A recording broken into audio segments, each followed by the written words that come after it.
अभी महाराष्ट्र राज्य के उप मुख्यमंत्री माननीय देवेंद्र जी फडणवीस साहब अपना उद्बोधन इस धर्म सभा को करेंगे।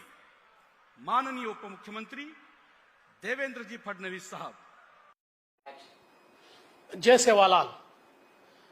महाराष्ट्र के जनप्रिय मुख्यमंत्री एकनाथ शिंदे जी इस महाकुंभ के लिए विशेष रूप से पधारे हुए उत्तर प्रदेश के यशस्वी मुख्यमंत्री आदरणीय योगी आदित्यनाथ जी, राष्ट्रीय स्वयंसेवक संघ के आदरणीय भैया जी जोशी, सन्मान्य शरदराव ढोले जी, हम सभी के पूज्य बाबा रामदेव जी, जनार्दन हरि महाराज, गोपाल महाराज, आदरणीय राम सिंह महाराज, यशवंत महाराज, कबीरदास महाराज, जितेंद्र महाराज, राव साहब पाटिल दानवे, गुलाबराव जी पाटिल, विजय कुमार गावित, अरुण कांत और हमारे महाराष्ट्र के ग्राम विकास मंत्री गिरीश महाजन जी,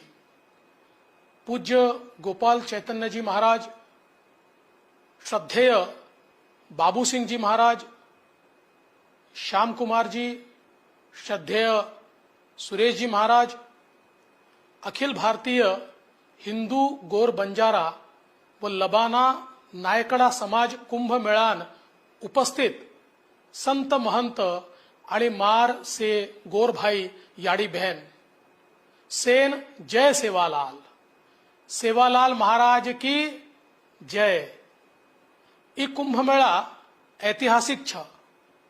बंजारा समाजेर स्वाभिमान जगावळो छ।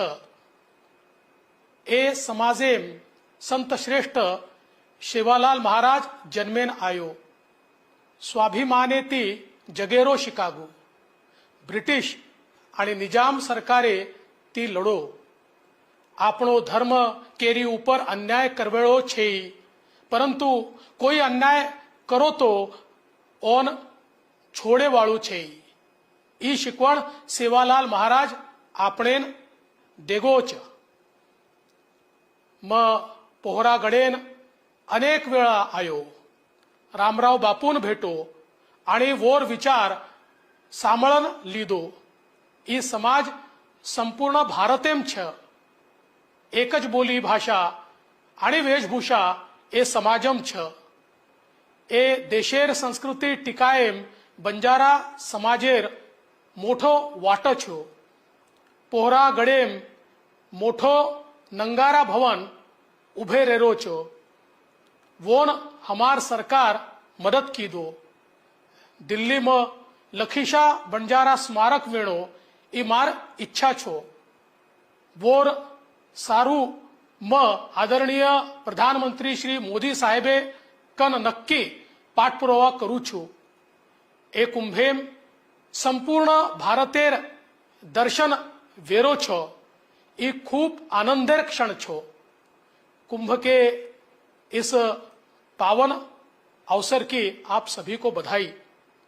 वैसे तो मैं स्वयं वहां पर आना चाहता था, किंतु माननीय मुख्यमंत्री जी और मैं विमान में बैठकर निकले और आधे रास्ते में विमान में कुछ खराबी आई तो हमको एयरपोर्ट वापस लौटना पड़ा। इसलिए मैं अभी वर्चुअल माध्यम से आपके बीच उपस्थित हूं और आप सभी को नमन करता हूं। कुंभ का पर्व बंजारा भाई के जागृति का पर्व है। उठो भाइयों, अपने धर्म, समाज और संस्कृति की रक्षा करो। कुंभ के आयोजन का यही महत्व है। वास्तव में कुंभ हमारी सभ्यता का संगम है। यह आत्म जागृति का प्रतीक है। यह मानवता का अनंत प्रवाह है। यह प्रकृति और मानवता का संगम और ऊर्जा का स्रोत है। भारत धर्म प्रधान देश है और यह एक बड़ा कारण है कि हमारी संस्कृति सदियों से इस मजबूत डोर में बंदी होने के कारण अक्षुण्ण रही। यह कहना भी अतिशोक्ति नहीं होगी कि संपूर्ण विश्व में भारत ही ऐसा देश है जहां आपको हर कदम पर आस्था और धर्म के विभिन्न स्वरूपों के दर्शन आसानी से हो जाएंगे। पूज्य धोंडीराम महाराज बाबा जी के स्मृति में आयोजित यह कुंभ हमारी सांस्कृतिक बांध को दृढ़ करने का अवसर है। जिन्होंने अपना संपूर्ण जीवन गौ सेवा और जनसेवा में लगाया, ऐसे पुण्य बाबा जी का संदेश है कि हम उन्हीं के दिए हुए मार्ग को अपनाएं।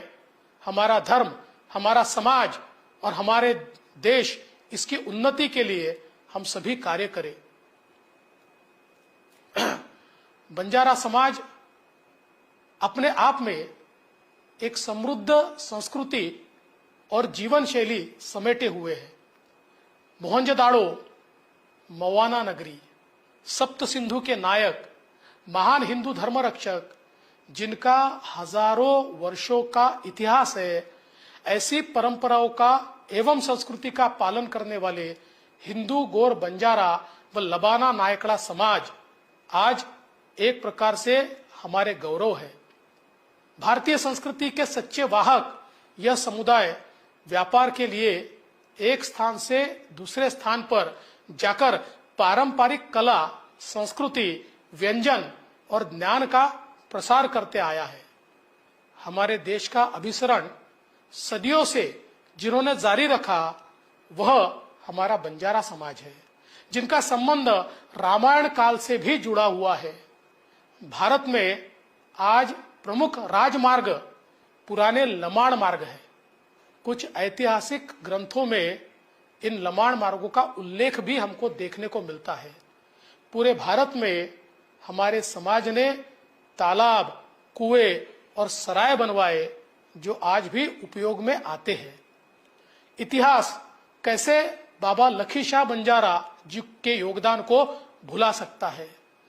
वही बाबा लखीशाह बंजारा के बाद उनके पुत्र भाई हेमा, भाई नघैया, भाई हरिया, उनकी बेटी बीबी सीतो, इन सब ने गुरु नानक देव जी से लेकर तो 10वें सिख गुरु गोविंद सिंह जी के साथ सहयोग किया था।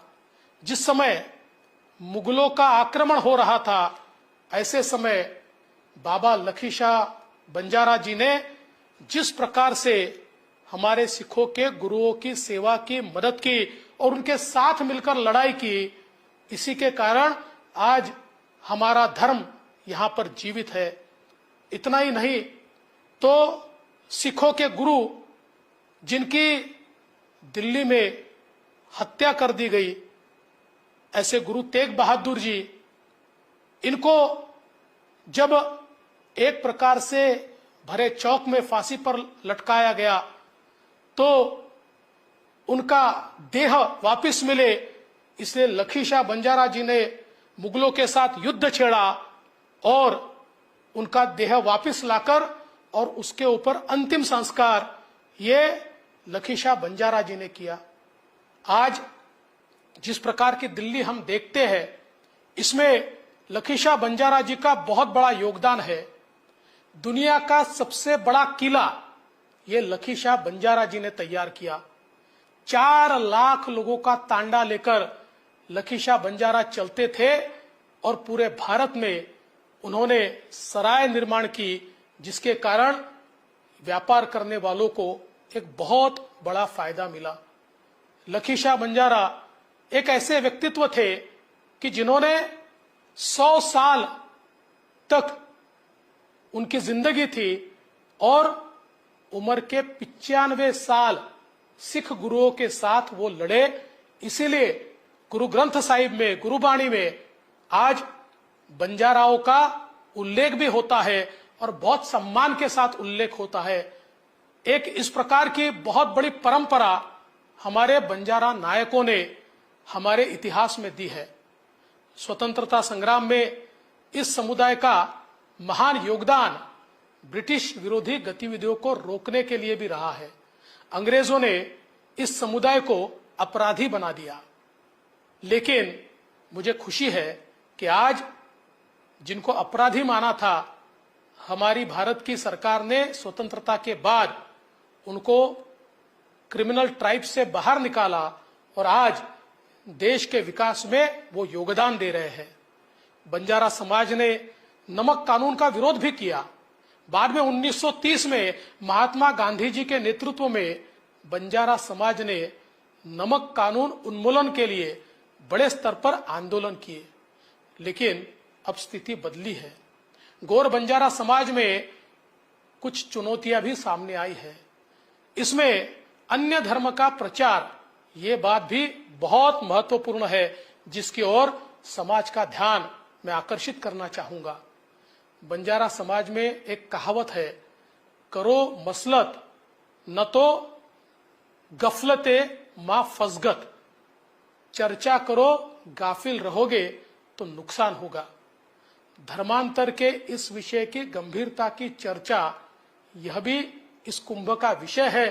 अगर हम गफलत में रहे तो हमारा बंजारा समाज की जो संस्कृति है, हमारी जो विविधता है, हमारी कला है, हमारी जो बोली है, हमारी जो भाषा है, इस भारत की विरासत में हमारा जो योगदान है, भारत की विरासत को बंजारा विरासत से अलग नहीं किया जा सकता। ये जो भारत की तस्वीर है, इस तस्वीर को तोड़ने का काम आज कुछ लोग करने का प्रयास कर रहे हैं और इसलिए हम सभी को जागना होगा। और ये जो भारत के साथ, हिंदुओं के साथ हमारे बीच एक भेद डालकर और जो हमारे देश का ही नहीं, इस प्रकार के धर्मों की ओर हमें अलग अलग प्रकार से ले जाने का प्रयास जो किया जा रहा है, इससे भी बचना होगा। बंजारा समुदाय के पूज्य संतों और सज्जनों ने पहल की और कुंभ करने का फैसला ये महत्वपूर्ण है और अभिनंदनीय है। थोरो नामक एक पाश्चात्य तत्वज्ञानी ने अपने आचरण का श्रेय भगवत गीता को दिया था। ऐसे कितने उदाहरण है जो हमें हमारा धर्म विश्व का सर्वोत्तम धर्म होने की साक्ष्य देता है। आज हम लोग ये मानते हैं कि हमारे बंजारा समाज का जो एक अपना अलग अस्तित्व है, एक अपनी संस्कृति है, आज हमारे बंजारा गीत ये पूरे भारत में बहुत प्रसिद्ध है। आज जिस प्रकार से हमारी माताएं बहनें श्रृंगार करती है, उनके जो अलग अलग गहने हैं वो भी बहुत बड़े पैमाने पर भारत में प्रसिद्ध है। आज हमारी जो भाषा है वो भाषा भी अपने आप में बहुत ही मीठी इस प्रकार की वाणी है और हमारा ये प्रयास है कि देश के संविधान में इस भाषा को निश्चित रूप से जगह मिले और मेरा विश्वास है कि जल्दी ही ये जगह भी हमको मिलेगी। इसी के चलते मैं ऐसा मानता हूं कि ये जो कुंभ है, ये कुंभ हमारी संस्कृति को, हमारी विरासत को, हमारी सभ्यता को और बंजारों ने इस देश के निर्माण में जो योगदान दिया है, उस योगदान को फिर एक बार याद करने के लिए और हमारा जो तेज है, हमारा जो तप है, उसको वापस प्रज्वलित करने के लिए एक मील का पत्थर साबित होगा। मुझे इस बात की बहुत खुशी है कि पोहरागढ़ में मैं कई बार गया, रामराव बापू का आशीर्वाद मैंने प्राप्त किया और बापू के ही आशीर्वाद से उस समय हम लोगों ने पोहरागढ़ के विकास का काम शुरू किया और आज फिर से एक बार हमारे मुख्यमंत्री एकनाथ शिंदे जी के नेतृत्व में हमारे मंत्री महोदय राठौड़ जी हो, संजय राठौड़ जी हो या फिर हमारे नीलय नाइक जी हो, इनका साथ लेकर फिर एक बार वहां पर हम लोग एक जबरदस्त इस प्रकार का विकास करने जा रहे हैं ताकि दुनिया भर के बंजारा जब वहां पर पहुंचे तो उनको भी ये लगे कि हम एक ऐसी भूमि पर आए हैं जो हमारी भूमि है, जो हमारी संस्कृति को दुनिया के सामने दर्शाती है। और मेरा विश्वास है आने वाले दिनों में जब ये काम पूरा होगा और रामनवमी के समय बहुत लोग जब वहां आएंगे, उस समय सबको बहुत गर्व महसूस होगा। मैं फिर एक बार आप सभी को ये प्रार्थना करने आया हूं कि आप सभी लोग जो आज यहां पर आए हैं, इन सभी लोग आज इस बात को समझ ले कि हमें अपनी संस्कृति, अपना धर्म ये सारी चीजें एक साथ मिलकर उसको संजोना है, उसको विरासत के रूप में अगली पीढ़ियों तक हमको देना है। और इसी के चलते ये कुंभ निश्चित रूप से हम सभी को आशीर्वाद देगा, ऐसा मैं यहां पर विश्वास व्यक्त करता हूं। फिर एक बार सेवालाल महाराज के चरणों में मैं नतमस्तक होता हूं और अपने शब्दों को विराम देता हूं। जय हिंद, जय महाराष्ट्र, जय बंजारा, जय सेवालाल। धन्यवाद माननीय उप मुख्यमंत्री देवेंद्र जी फडणवीस साहब।